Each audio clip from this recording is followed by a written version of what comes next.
Welcome to Bedtime Stories with Crispy Skates. Take 8. Okay, so we're picking up where we left off the other day on chapter 4, reading Alice's Wonderland. All right, let's get started. Okay. It was the White Rabbit trotting slowly back again and looking anxiously about it as it went, as if it had lost something, and she heard it muttering to itself, the Duchess, oh my dear paws, my fur and whiskers, she'll have me executed for sure as ferrets. Where can I have dropped them, I wonder?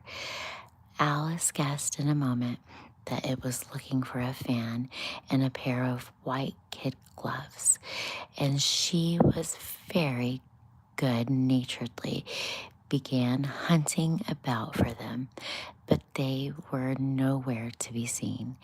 Everything seemed to have changed since her swim in the pool, and the great hall with the glass table and the little door had vanished completely. Very soon the rabbit noticed Alice as she was hunting about and called out to her in an angry tone, "Why, Mary Ann, what are you doing out here? Run home this moment and fetch me my pair of gloves and fan. Quick now." Alice was so much frightened that she ran off at once in the direction it pointed to without trying to explain the mistake that it had made. "He took me for his housemaid," she said to herself as she ran. "How surprised he'll be when he finds out who I am. But I'd rather take him his fan and gloves, that is, if I can find them." As she said this, she came upon a little neat house, on the door of which was a bright brass plate with the name W. Rabbit engraved upon it. She went in without a knocking and hurried upstairs in the great fear for at least she could meet the real Mary Ann and be turned out of the house before she had found the fans and gloves. "How queer it seems," said Alice to herself, "to be going messages for a rabbit. I suppose Dinah'd be sending me on messages next." She began fancying the sort of thing that would happen. "Miss Alice, come here directly and get ready for your walk. Coming in a minute, nurse. But I got to watch this mouse hole till Dinah comes back and see that mouse doesn't get out. Only I think," Alice said and went on, "that they'd let Dinah stop in the house if it began ordering people about like that." By this time, she had found herself way into the tidy little room with the table in the window, and on it she had hoped a fan and 2 or 3 pairs of tiny white gloves. She took the fan and the pairs of the gloves as she just was going to leave the room when her eye fell upon the little bottle that stood near the looking glass. There was no label this time with the words "drink me," but nevertheless she uncorked it and put it to her lips. "I know something interesting is sure to happen," she said to herself, "whenever I eat or drink anything. So I'll just see what this little bottle does. I do hope it'll make me grow large again, for I really am quite tired of being such a tiny little thing." It did so indeed, and much sooner than she had expected. Before she had drunk half the bottle, she found her head pressing against the ceiling and had stood to save her neck from the being broken. Hello, how are you? Goat meat. And thank you guys for the like. It did so indeed, as much sooner than she had expected before. As she had drunk half the bottle, she found herself pressing against the ceiling and had to stoop to save her neck from being broken. She hastily put down the bottle, saying to herself, "That's quite enough. I hope I shan't grow any more. As it is, I get out the door. I do wish I hadn't drunk quite so much."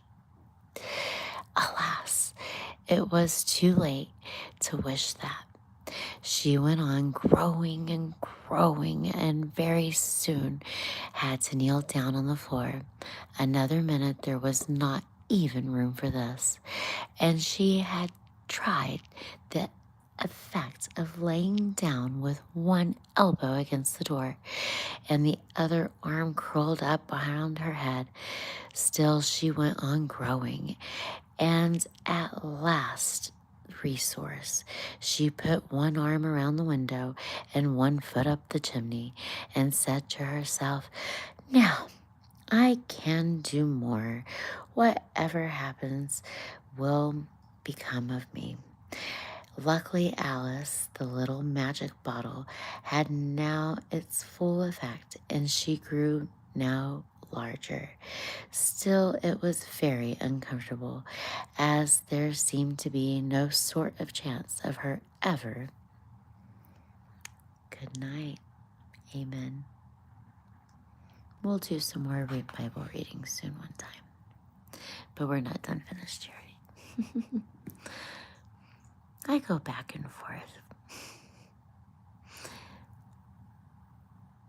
but when I'm inspired, but I read my Bible every day, and when I'm inspired, I share. Hopefully that's more. Hello, Red Adventure 2. How are you? Getting out of the room, no wonder she felt unhappy.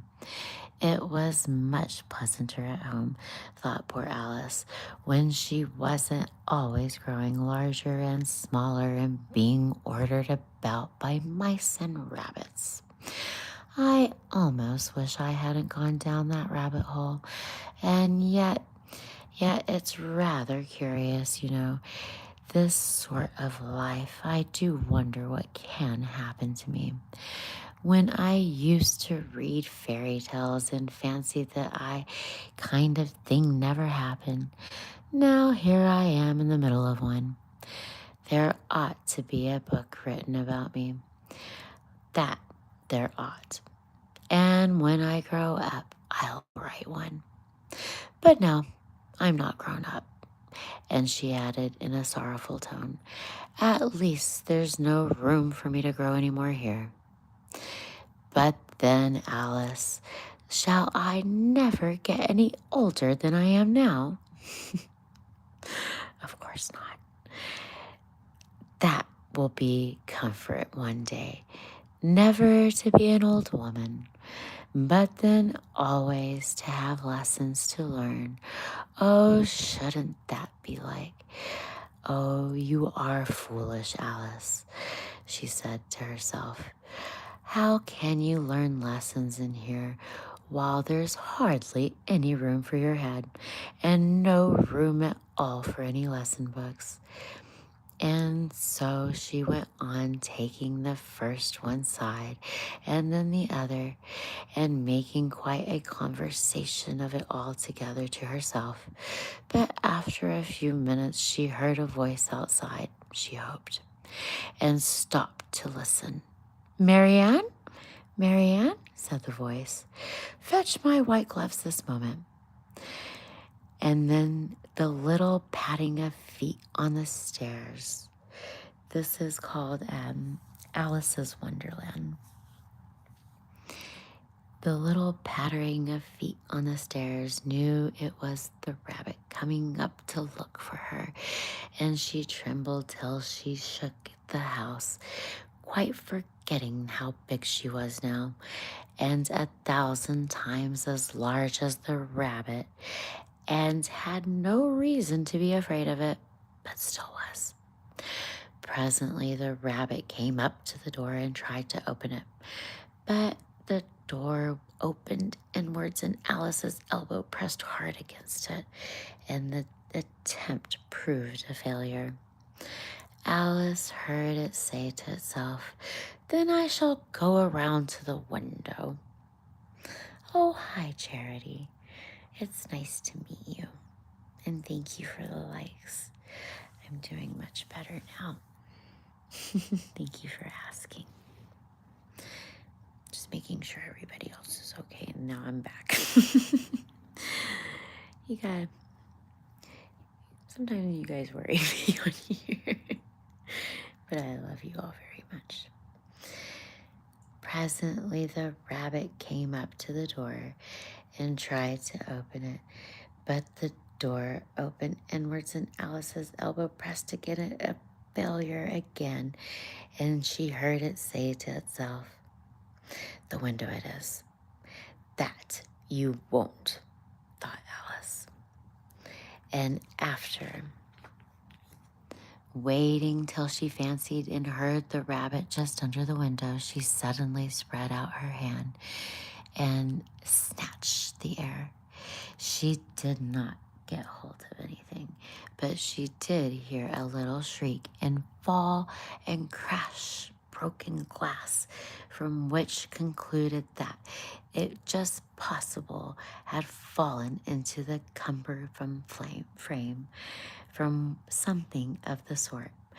Next came up an angry voice, that rabbit's pat, pat, pat. "Where are you?" And then the voice had never heard before. "Sure then, I'm here digging for apples, yet honor." "Digging for apples indeed," said the rabbit angrily. "Here, come and help me out at this at once." The sounds of the broken glass. "Now tell me, Pat, what's that in the window?" "Sure, it's an arm, you bet." He pronounced an atom.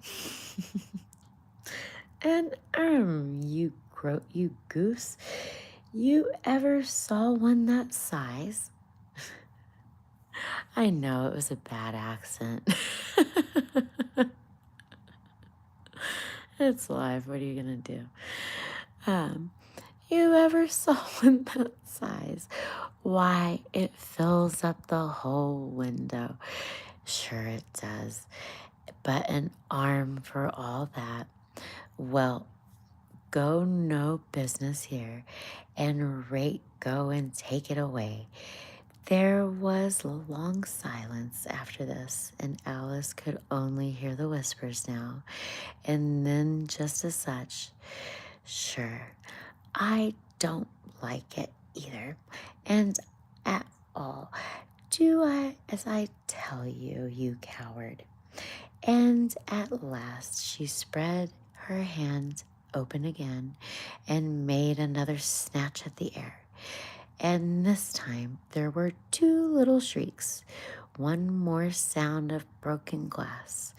What a number of cumber frames there must be, thought Alice. "I wonder what they'll do next. As for pulling me out of the window, I only wish they could. I'm sure I only don't want to stay here any longer." She waited for some time without hearing anything more, and at last the rumbling of the little cartwheels and the sound of the good many voices talked together, and she made out words. "Where's the other ladder? Why, I had it bring but one. Bill's got the other one. Fetch Bill, lad. put him up here in the corner. No, tie him together at first and reach the half one yet. Oh, I do well enough. Don't be particular here, Bill. Catch the old rope and we'll roof the bear. Mind those slats. Oh, it's coming down heads below. There's a loud crash. No, that did. It was Bill. I fancy go down in the chimney. Nay, I shan't. You do it. That won't do. Oh, Bill, just go down here. Bill, the master says you've got to go down the chimney. Oh, Bill's got to come down the chimney, has he? Said Alice. Why, they never seem to put it up on Bill. I wouldn't be a bother at Bill's place for good deal. Y'all, that was a tongue twister. It is late, and I am so very, very glad to see you guys back and to be back here. And I love you all very much. And I hope you have a lovely evening. And before I stumble over my words more than I already have, I hope you have sweet dreams and keep it crispy. Till tomorrow night. Peace out.